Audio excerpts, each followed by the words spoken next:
Welcome to NRK narrates. దేవుని పరిశుద్ధమైన ప్రశస్తమైన నామానికి స్తుతులు స్తోత్రాలు. మీ అందరికీ నా వందనాలు తెలియజేస్తున్నాను. క్రైస్తవ ప్రపంచంలో పరిశుద్ధాత్మ దేవుణ్ణి సరిగా అర్థం చేసుకోలేకపోతున్నారు. చాలా మంది పరిశుద్ధాత్మ దేవుణ్ణి తప్పుగా చూపెడుతున్నారు, తప్పుగా బోధిస్తున్నారు.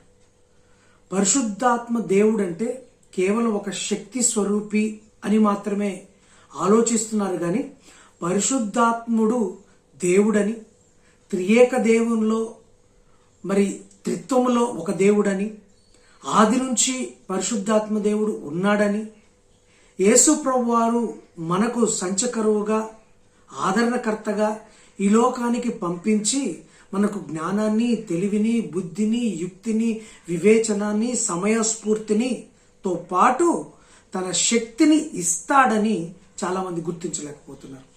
పరిశుద్ధాత్మ దేవుడు అంటే కేవలం శక్తిగానే భావిస్తున్నారు. కేవలం ఒక శక్తి కుమ్మరించబడుతుంది, ఆ శక్తి వస్తుంది, ఆ శక్తి వచ్చినప్పుడు జనాలు పడిపోతారు లేదా అల్లరి చేస్తారు అన్న చందంగానే చూపిస్తున్నారు. కానీ పరిశుద్ధాత్మ దేవుని నిజంగా చాలా మంది అర్థం చేసుకోలేకపోతున్నారు. పరిశుద్ధాత్మ అంటే ఒక శక్తి అని చాలా మంది భావిస్తున్నారు. కాదు, పరిశుద్ధాత్మ యాట్రిబ్యూట్స్ లో శక్తి అనేది ఒకటి,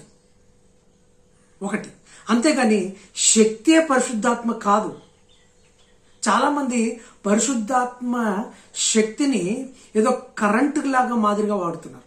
కరెంటు అంటారు కదా, ఇప్పుడు మన ఇంట్లో పవర్ ఉంటుంది, కరెంట్, విద్యుత్ శక్తి.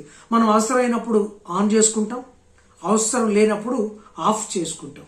ఇప్పుడు చాలా మంది పాస్టర్లు, పేరొందిన పాస్టర్లు పరిశుద్ధాత్మ శక్తి అభిషేక వరం ఉందని చెప్పుకుంటున్న పాస్టర్లు ఎలా తయారయ్యారంటే పరిశుద్ధాత్మ దేవుణ్ణి ఒక విద్యుత్ శక్తి మాదిరిగా వాడుతున్నారు. అంటే వారి మీటింగ్లలో పవర్ ఆన్ చేసినట్టుగా అప్పటికే విద్యుత్ శక్తి, పరిశుద్ధాత్మ శక్తి వస్తుంది, అయిపోగానే శక్తి లేకుండా పోతుంది. లేదు, వాళ్ళు ప్రార్థన చేయగానే లైట్స్ ఆఫ్, స్విచ్ ఆన్ లెక్క పరిశుద్ధాత్మ శక్తి వస్తుంది లేదా అయిపోతుంది. ఇది కాదండి, ఇది కాదు. విద్యుత్ శక్తి కాదు, కరెంట్ కాదు పరిశుద్ధాత్ముడు. పరిశుద్ధాత్మ దేవుడు మన మధ్యలో నివసించడానికి, వసించడానికి యేసు ప్రభు వారు పంపిన ఒక శక్తి స్వరూపమైన దేవుడు. ఆయనకు జ్ఞానం ఉంది, తెలివి ఉంది, బుద్ధి ఉంది, వివేచన ఇస్తాడు, జ్ఞానం ఇస్తాడు, తెలివిస్తాడు, మనల్ని నడిపిస్తాడు, మనల్ని లీడ్ చేస్తాడు, గైడ్ చేస్తాడు, పడిపోతే లేపుతాడు, మనకు బుద్ధి చెప్తాడు. దేవుని యొక్క పరిశుద్ధాత్మ యొక్క కృపావరములతో మనల్ని నింపుతాడు. అంతేగాని ఒక శక్తి మాత్రమే ఇచ్చే దేవుడు కాదు ఆయన. పరిశుద్ధాత్మ శక్తి దేవుడు చాలా రకాలైన యాట్రిబ్యూట్స్ సంఘానికి కానీ, ఆయన నమ్ముకున్న వారికి కానీ, అడిగిన వారికి ఇచ్చేవాడు.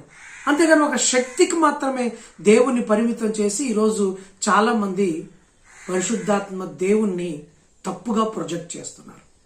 ఒకసారి యేసు ప్రభు వారు ఏమన్నారు, తన చివరి రోజుల్లో శిష్యులను పిలిచి యోహాను సువార్తలో 14, 15, 16 అధ్యాయంలో ఉంటాయి ఆ మాటలు పరిశుద్ధాత్మ గురించి.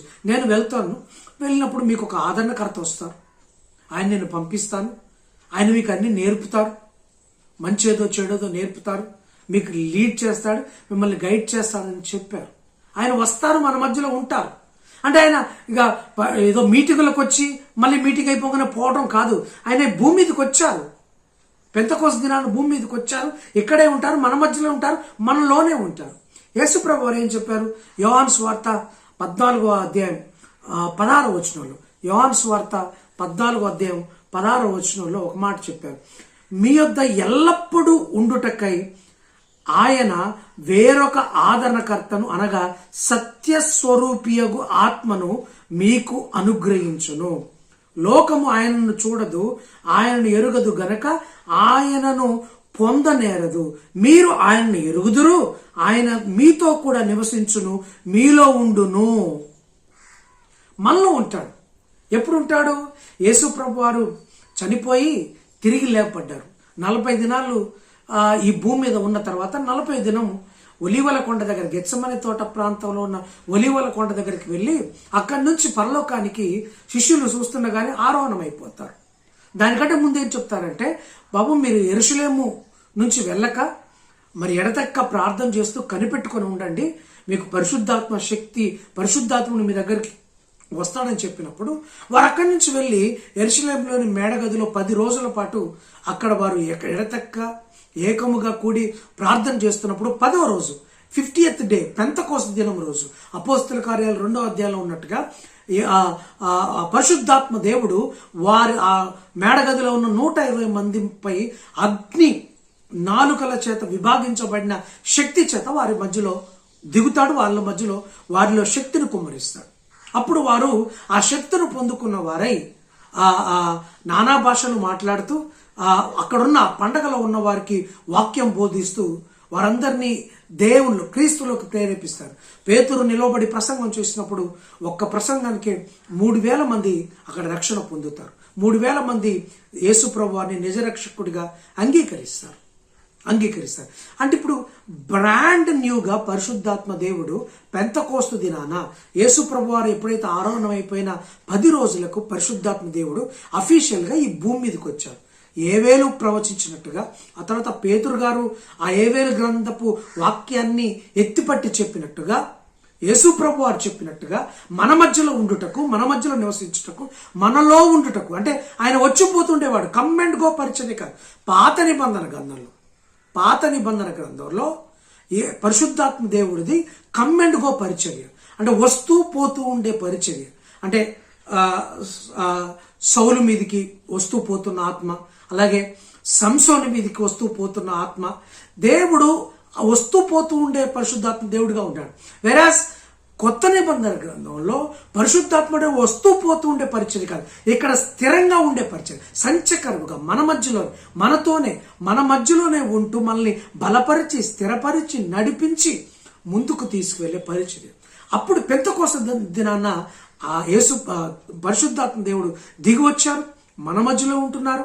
మనకు శక్తి స్వరూపిగా, లేకపోతే మనకు పలు రకాలుగా మనల్ని ఆ క్రీస్తులో నడిపే విధంగా ఈ లోక సువార్తలో మనకి జ్ఞానము, తెలివి, బుద్ధి, యుక్తి, సమయస్ఫూర్తి, సమయోచితమైన జ్ఞానాన్ని ఇచ్చే దేవుడుగా ఉంటున్నారు. అలాగే ఆత్మ వరాలను మనకు అందించే దేవుడుగా ఉంటున్నారు పరిశుద్ధాత్మ దేవుడు. ఆయన దేవుడు కాదు, ఆయన సర్వాధికారి అయిన దేవుడు. పూజలు అందుకోవటానికి ఎంత అర్హుడైన దేవుడో పరిశుద్ధాత్మ దేవుడు కూడా అంతే అర్హుడు. ఆయన వేరుగా చూడొద్దు, ఆయన దేవుడిగానే చూడాలి. ఆయనకు దేవుడికున్న ప్రతి లక్షణం ఉంది, కానీ ఒక శక్తి మాత్రమే పట్టుకొని ఈరోజు చాలా మంది పాస్టర్లు ఆ శక్తినే ప్రొజెక్ట్ చేస్తున్నారు. ఆ శక్తిని ఎలా చేస్తున్నారు? ఏదో మీటింగులకు, ఇంకేదో తైలాభిషేక కూడికలకు, ఇంకేదో కూడికలకు వస్తూ పోతూ ఉండే పరిశుద్ధాత్మ దేవునిగానే చూస్తున్నారు. కాదు, పెంతెకోస్తు దినాన బ్రాండ్ న్యూగా ఆ రోజు అఫీషియల్గా పరిశుద్ధాత్మ దేవుడు మేడగదిలో దిగి వచ్చాడు, అంటే భూమి మీదకి దిగి వచ్చాడు. భూమి మీదకి దిగి వచ్చినప్పుడు పేతురు లేకపోతే మిగతా 120 మంది ఊగిపోయారు, షేక్ అయిపోయారు. వారు ఇతరులు చూసినప్పుడు వాళ్ళు మద్యముతో మత్తులైనట్టుగా ప్రవర్తించారు. ఇప్పుడు దాన్ని ఏమంటున్నారు చాలా మంది పాస్టర్లు, కొంతమంది పేరొందిన పాస్టర్లు పరిశుద్ధాత్మ దేవుణ్ణి తప్పుగా బోధించేవారు పరిశుద్ధాత్మ శక్తి వచ్చినప్పుడు ఊగిపోతాం, భాషలు మాట్లాడతాం, ఇంకేదో చేస్తాం అంటున్నారు. ఇప్పుడు జాగ్రత్తగా గమనిస్తే అది బ్రాండ్ న్యూ, అఫీషియల్గా పరిశుద్ధాత్మ దేవుడు దిగొచ్చిన సందర్భం కాబట్టి ఆ వైబ్రేషను, ఆ షేక్, ఆ షివరింగ్ ఉంది. అయితే తర్వాత పేతురు కానీ శిష్యులు కానీ బూదిగంతములకు వెళ్ళి పరిచయం చేశారు. పరిచయం చేసిన ప్రతిసారి ఊగిపోలేదే, ప్రతిసారి షేక్ అవ్వలేదే, ప్రతిసారి మద్యముతో మత్తులైనట్టుగా వాళ్ళు ప్రవర్తించలేదే. అక్కడి నుంచి శక్తి పొందుకున్న వారు యుక్తిగా ప్రవర్తించారు, జ్ఞానయుక్తంగా ప్రవర్తించారు. సమయోచితమైన జ్ఞానంతో, సమయస్ఫూర్తితో పరిశుద్ధాత్మ శక్తిని అనుభవించిన వారై, పొందుకున్న వారై వారి సువార్త పరిచర్యను జరిగించారు. ఒక్కసారి ఊగిపోయారు, ఒక్కసారి వారు షేక్ అయ్యారు, ఒక్కసారి వారు మద్యముతో మత్తులై ఉన్నట్టుగా మిగతా వారు భావించారు. మిగతా ఎక్కడ పేతురు గారు ప్రసంగించినప్పుడు, దేవాలయం దగ్గర ప్రసంగించినప్పుడు ధైర్యంతో బోధించాడు వాళ్ళకి. వారు నిన్ను పట్టుకుంటాం, నిన్ను చంపేస్తాం అన్నప్పుడు కూడా మీరు కాదా క్రీస్తును సిలువ వేసిందని ధైర్యంగా చెప్పాడు, కానీ అక్కడ ఊగిపోలేదే, షేక్ అవ్వలేదే, షివర్ అవ్వలేదే. మరి అక్కడ అంటే పేతురులో పరిశుద్ధాత్మ శక్తి లేదా? ఉంది. పరిశుద్ధాత్మ శక్తి ఉన్నంత మాత్రాన షేక్ షివర్ కాదు. అది మనల్ని నడిపిస్తుంది, గైడ్ చేస్తుంది. ఎవరితో ఎలా మాట్లాడాలో, ఎంత మేరకు మాట్లాడాలో సమయోచితమైన జ్ఞానాన్ని పరిశుద్ధాత్మ దేవుడు మనకిస్తాడు. ఓన్లీ శక్తి మాత్రం ఇవ్వడు. జ్ఞానము, తెలివి, బుద్ధి, వాక్యముల యొక్క వివేచన, వరము ఇవన్నీ ఇస్తుంటాడు. తర్వాత ఎక్కడా కూడా పేతురు గారు కానీ మిగతా వారు కానీ అందరూ పరిశుద్ధాత్మ శక్తి పొందుకున్న వారే తప్ప వేరే వాళ్ళు కాదు కదా. పొందుకొని వారు విచిత్రంగా ఏం ప్రవర్తించలేదు కదా. మరి మనం ఎందుకు విచిత్రంగా ప్రవర్తిస్తూ తైలాభిషేక కోడికలకు ఇంకో కోడికలు మాత్రం అక్కడికే పరిశుద్ధాత్మ దేవుడు వస్తున్నట్టుగా, మిగతా టైంలో రాడు అన్నట్టుగా ప్రవర్తిస్తూ ఉంటాం. అదేదో ఆయన శక్తి అన్నట్టుగా. పరిశుద్ధాత్మ దేవునిలో శక్తి అనేది ఒక భాగం, అనేక భాగాల్లో ఇదొక భాగం. కానీ అదే ప్రధానంగా చేసి ఊగిపోవటం, పడిపోవటం, లేవనెత్తటం ఇదేంటో జరుగుతుంది.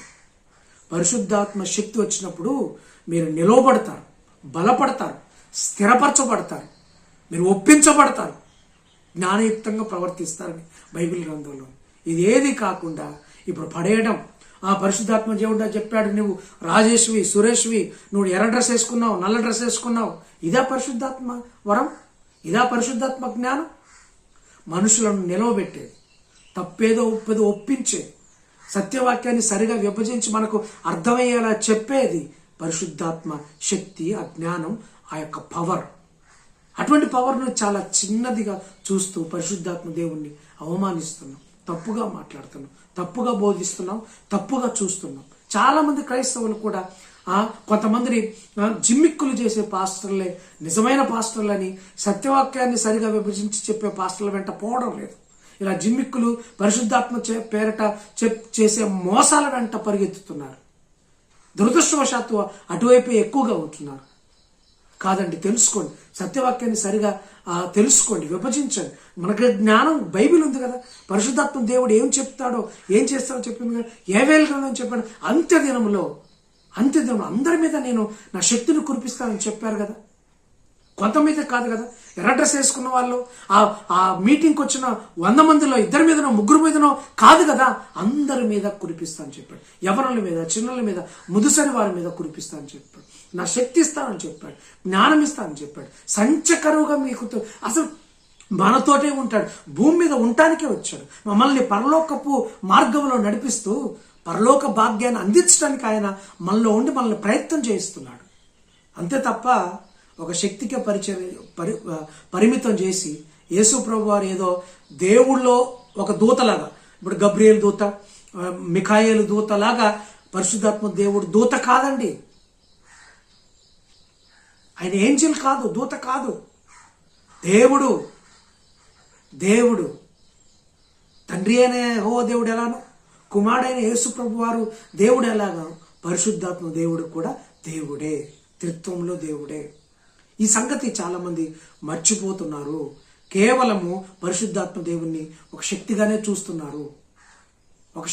చూస్తున్నారు.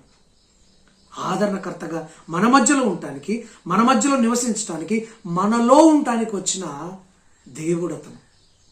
ఆ దేవుణ్ణి తక్కువగా చూడద్దు, ఆ దేవుణ్ణి తప్పుగా బోధించొద్దు, ఆ దేవుణ్ణి ఏదో ఒక కొంత మీటింగ్కే పరిమితం చేయొద్దు. ఒకసారి ఆలోచించండి. పరిశుద్ధాత్మ దేవుడు ఒక విద్యుత్ శక్తి కాదు, పవర్ కాదు. అవసరమైనప్పుడు ఆన్ చేసుకొని, అవసరం లేనప్పుడు ఆఫ్ చేసుకోవడానికి. నో, ఆయన ఎప్పుడూ శక్తి కలిగిన వారే. నువ్వు అడిగితే ఖచ్చితంగా నీకు జ్ఞానము, శక్తి, ఆ పరిశుద్ధాత్మ వరములు ఖచ్చితంగా నీకు అందించి నేను ఈ లోకంలో ఆయన కొరకు, క్రీస్తు కొరకు సాక్షిగా వాడుకుంటాడు. అటువంటి భాగ్యం మనందరికీ దయచేసి ఈ వివరణను మనందరం తెలుసుకొని బలపరచబడి నేర్చుకుందాము గాక. ఆమేన్. God bless you.